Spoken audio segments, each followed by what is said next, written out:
एक आता है एनाफाइलेक्टिक से रिलेटेड कि कौन सा ड्रग देंगे तो एपिनेफ्रिन या फिर एडीआर बोलते हैं, एड्रेनालिन देते हैं।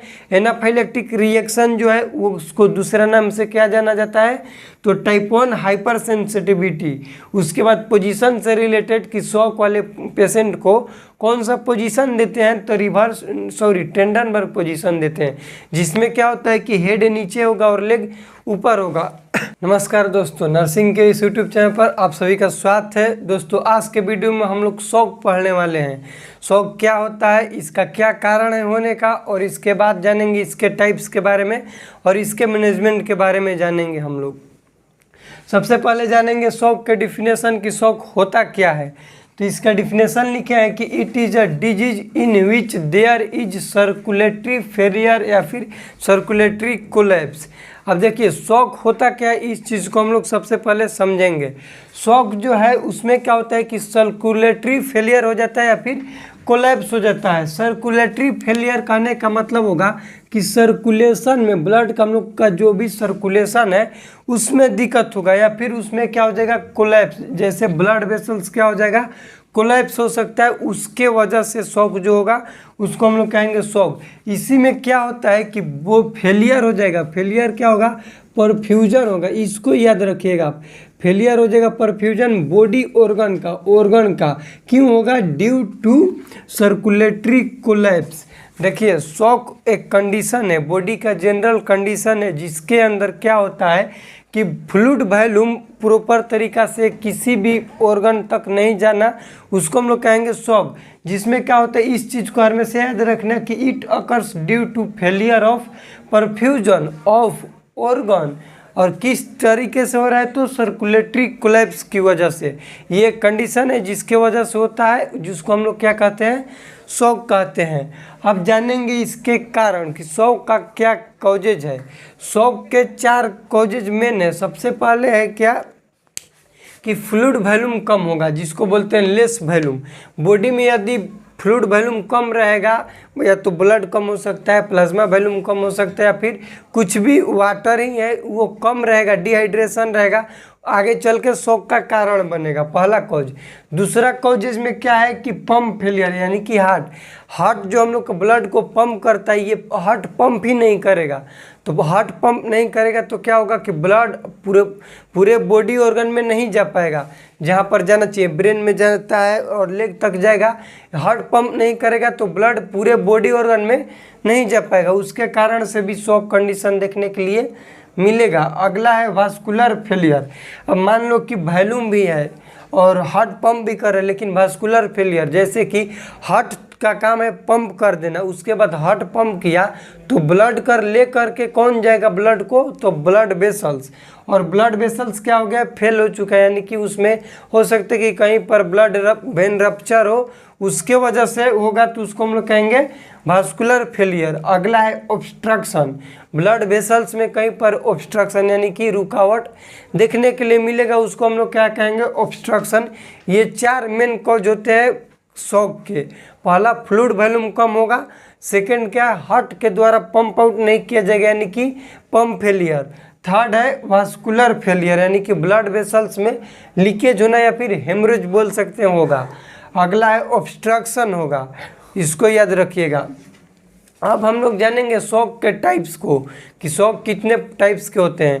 तो जनरली शॉक 3 टाइप्स के होते हैं, हाइपोवोलेमिक शॉक, कार्डियोजेनिक शॉक और डिस्ट्रीब्यूटिव शॉक। डिस्ट्रीब्यूटिव शॉक के अंदर 3 चीज़ आता है, एनाफाइलेटिक, न्यूरोजेनिक और सेप्टिक शॉक। देखिए हाइपोवोलेमिक को हम लोग पढ़ेंगे सबसे पहले कि हाइपोवोलेमिक शॉक क्या होता है। तो हाइपो मतलब होता है कम, और वोलेमिक का मतलब कि वॉल्यूम यानी कि फ्लूइड वॉल्यूम जब हम लोग के शरीर में कम रहेगा उसको कहते हैं हाइपोवोलेमिक शॉक। बस इतना याद रखना है। यहाँ पर लिखे हैं हाइपोवोलेमिक में कि डिक्रीज होगा प्लाज्मा वॉल्यूम या फिर सर्कुलेटरी वॉल्यूम। और देखो यहाँ से क्वेश्चन एग्जाम में आता है ऑब्जेक्टिव में कि शॉक के किस टाइप में सर्कुलेटरी वॉल्यूम कम देखने के लिए मिलता है। सर्कुलेटरी से याद क्या आता है लड़का के कि सी से सर्कुलेटरी है तो हो सकता है कि कार्डियोजेनिक होगा, क्योंकि सर्कुलेटरी सिस्टम कार्डियोजेनिक एक ही होता है, लेकिन सर्कुलेटरी वॉल्यूम किससे रिलेटेड होता है हाइपोवोलेमिक शॉक से, इसको याद रखिएगा। हाइपोवोलेमिक शॉक क्या होता है कि फ्लूइड वॉल्यूम कम होगा, सर्कुलेटरी वॉल्यूम कम होगा बॉडी में, उसके वजह से जो बॉडी में शॉक डेवलप होगा वो किस टाइप के शॉक होगा, हाइपोवोलेमिक शॉक। ये क्यों होता है, इस शॉक के होने का कारण क्या है, तो होगा हेमरेज हो सकता है, बर्न हो सकता है या फिर डिहाइड्रेशन हो सकता है। हाइपोवोलेमिक शॉक कब देखने के लिए मिलता है, तो बर्न वाले पेशेंट में देखने के लिए मिलेगा, किसी भी पेशेंट का हेमरेज हो गया उसके अंदर देखने के लिए मिलेगा, और डिहाइड्रेशन वाले पेशेंट के अंदर देखने के लिए मिलेगा hypovolemic shock. Sign and symptoms, देखो सभी टाइप्स के शॉक में साइन एंड सिम्टम्स नॉर्मल रहता है, एक को छोड़कर जिसका नाम है न्यूरोजेनिक शॉक।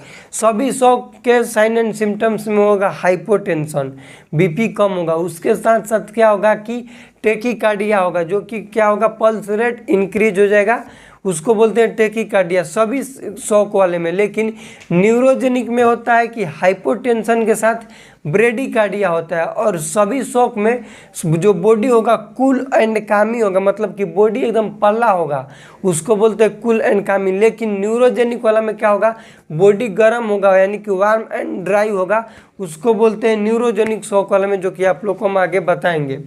हाइपोवोलेमिक शॉक में याद रखिएगा कि हाइपोटेंशन होगा, उसके साथ टेकीकार्डिया होगा, कूल एंड काल्मी स्किन होगा। तो अब हम लोग हाइपोवोलेमिक शॉक के यदि मैनेजमेंट करेंगे तो क्या हो रहा है, फ्लूइड वॉल्यूम कम हो रहा है तो फ्लूइड दे देंगे, सर्कुलेटरी वॉल्यूम कम है तो वो देंगे, जैसे ब्लड या फिर ब्लड प्रोडक्ट देंगे, उसके बाद फ्लूइड दे देंगे। तो पेशेंट को क्या होगा, जब बॉडी में फ्लूइड आ जाएगा तो फ्लूइड की कमी से हो रहा था शॉक, तो फ्लूइड चला गया तो शॉक नहीं होगा। ये हो गया हाइपोवोलेमिक शॉक, और उसके साइन एंड सिम्टम्स को याद रखिएगा। अगला जानेंगे हम लोग कार्डियोजेनिक शॉक। कार्डियोजेनिक शॉक क्यों होता है कि सर्कुलेटरी वॉल्यूम तो सफिशिएंट मात्रा में है, जैसे कि ये जो हम इस हाइपोवोलेमिक में आप लोग को बता रहे थे कि प्लाज्मा वॉल्यूम क्या हो रहा है, कम था, लेकिन कार्डियोजेनिक में ब्लड वॉल्यूम कम नहीं है, कुछ भी कम नहीं है। इसमें क्या गड़बड़ है कि हार्ट जो है पंप आउट नहीं कर पा रहा है, क्या हो रहा है, हार्ट पंपे नहीं कर पा रहा है, तो उसको क्या बोलेंगे, कार्डियोजेनिक शॉक। इसका साइन एंड सिम्टम्स सेम है हाइपोवोलेमिक शॉक वाला, हाइपोटेंशन के साथ टेकीकार्डिया होगा एंड कूल एंड काल्मी स्किन होगा। अगला है डिस्ट्रीब्यूटिंग शॉक, जिसमें भासोडाइलेशन देखने के लिए मिलता है। जी इसका मतलब होगा कि ब्लड वेसल्स क्या हो जाएगा, डायलेट हो जाएगा, और जब भी ब्लड वेसल्स डायलेट होता है तो क्या देखने के लिए मिलेगा, बीपी कम होगा। इसको याद रखिएगा, ब्लड वेसल्स जब डायलेट होगा तो बीपी क्या होगा, डिक्रीज होगा, और जब कॉन्ट्रैक्ट होगा तो बीपी क्या हो जाएगा, तेज हो जाएगा। जिससे मोटर के पाइप होता है वो नॉर्मल पाइप है तो आराम से देगा, और उसको चापते हैं तो प्रेशर से बिकता है ना, सेम वैसे याद रखिएगा, क्योंकि इसमें डाइलेशन का मतलब है कि जब डाइलेट है तो क्या होगा कि नॉर्मल मात्रा में रहेगा, उससे हो सकता है कि कम है, जब उसको चापेंगे कंस्ट्रिक्ट करेंगे तो तेज़ी से निकलेगा यानी कि कंस्ट्रक्शन होगा। तो हमेशा याद रखिएगा कि जब बेसो डाइलेशन होगा तो बीपी कम होगा। डिस्ट्रीब्यूटिव शॉक में ये 3 प्रकार के होते हैं, एनाफाइलेक्टिक, सेप्टिक शॉक होता है, और एक होता है न्यूरोजेनिक। एनाफाइलेक्टिक कहने का मतलब कि किसी भी बॉडी में रिएक्शन होगा, उसको बोलते हैं एनाफाइलेक्टिक रिएक्शन या फिर एनाफाइलेक्टिक शॉक। इसके होने का कारण है कि हो सकता है कोई भी ड्रग एलर्जी हो जाए, केमिकल एलर्जी हो जाए, या फिर कोई भी इंसेक्ट बाइट हो जाए, उसके वजह से होगा, उसको बोलते हैं क्या चीज़ हम लोग, एनाफाइलेक्टिक शॉक। केमिकल एलर्जी हो जाए, ड्रग एलर्जी, या फिर बी स्टिंग यानी कोई भी इंसेक्ट बाइट करेगा, उसके वजह से बॉडी में जो शॉक डेवलप होगा उसको हम लोग बोलते हैं एनाफाइलेक्टिक शॉक। एनाफाइलेक्टिक शॉक किसके अंदर आता है, तो टाइप 1 हाइपर सेंसिटिविटी के अंदर। अब कहिएगा ये हाइपर सेंसिटिविटी क्या है, तो ये एक एलर्जिक कंडीशन है जो इन्फ्लामेशन में पढ़ने के लिए मिलता है, आप लोग को हम बताएंगे। इसमें इतना याद रखना कि टाइप 1 हाइपर सेंसिटिविटी के अंदर क्या आता है, तो कहेंगे एनाफाइलेक्टिक शॉक आता है। यहाँ से क्वेश्चन ये बनता है कि यदि कोई पेशेंट को एनाफाइलेक्टिक शॉक है तो उसका मैनेजमेंट किस तरह से किया जाता है, या फिर कहेंगे कि एनाफाइलेक्टिक शॉक वाले पेशेंट को किस तरह से मैनेज करेंगे।